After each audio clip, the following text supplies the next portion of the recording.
Hello, sweet soul. Welcome back to the Daily Exhale. I'm Julianne Arce, here to guide you on another journey into the heart of yoga. Not just the physical practice, but as a deeper path to understanding your personal growth. Today, we're diving into a topic that might seem a little bit intimidating at first, but I promise you it's as relevant now as it was 1,000 years ago. We're exploring the Bhagavad Gita, an ancient text that, although it's rooted in traditional wisdom, offers profound insights in our modern lives. And don't worry, I'll keep the Sanskrit to a minimum today, and just focus on the essence and the practical applications of the Gita. The Bhagavad Gita is often called the Gita. It's a 700-verse Hindu scripture that's part of a much larger one. But at its core, the Gita is a conversation, a profound dialogue between a prince and a charioteer. So Arjuna and Krishna, who is actually Krishna as a divine being. This conversation happens on the battlefield just as a monumental war is about to begin. I know you're probably wondering, how does a conversation on an ancient battlefield relate to my life? I wondered the same thing when I kept hearing about the Bhagavad Gita and that it was a must-read. So it's not really about the battle on the outside, but it's the battle on the inside, the conflicts that we all face in our daily lives. The Gita speaks to our inner struggles, our moments of crisis, and the moral dilemmas that we encounter on our own paths. One of the lessons from the Gita is about duty and action. Arjuna is hesitant to fight. He's burdened by fear and uncertainty about battling with his own relatives. I'm sure some of this is very relevant to your life. I know it is mine. So Krishna's advice is profound yet straightforward. Focus on your actions, not the outcome. In modern terms, it's about doing your best without being overly attached to results, whether it's your job, your personal goals, or relationships. Give your best effort without letting fear of failure or the quest for success consume you.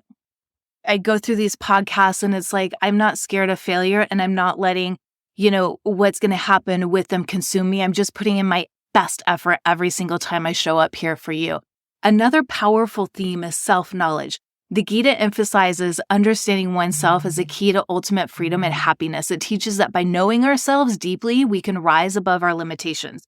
Every day we face situations that challenge us, they push our limits, they push our buttons, and oftentimes our reactions are automatic. But imagine pausing and understanding the nature of your reactions and choosing a response that aligns with your deepest values. That's what it means to be living the Gita. I do a process every day called stacking, which allows me to get to know myself and my triggers, what makes me happy, what makes me sad, what makes me rage. And by understanding that stuff, I really get to know myself at a deeper level. And then my reactions aren't automatic. I can see the root of what the issue is and how to, break that frame and move on to something else that's better serving. So lastly, let's talk about the purpose and dedication. Krishna encourages Arjuna to dedicate his actions to something greater than himself, which is in the Gita is framed as divine purpose.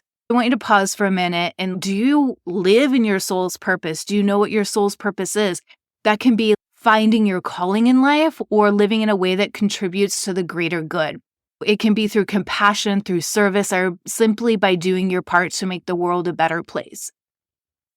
How can we apply the Bhagavad Gita teachings today?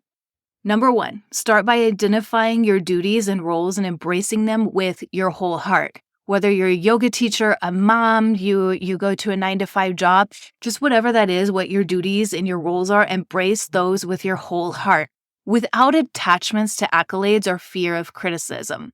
I think a lot of us have more of the fear of the criticism. I don't want to show it fully because somebody might say something mean. Oh no.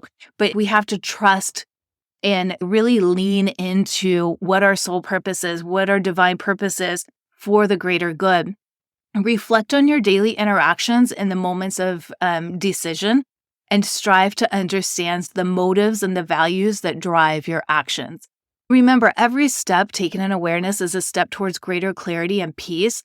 The battlefield of the Gita is a metaphor for life, and each one of us in our own ways is a warrior. We have our causes, we're navigating challenges, and we're making choices that define our path. I know that was a lot to take in, the Bhagavad Gita. If you haven't read it, you have something so amazing waiting for you.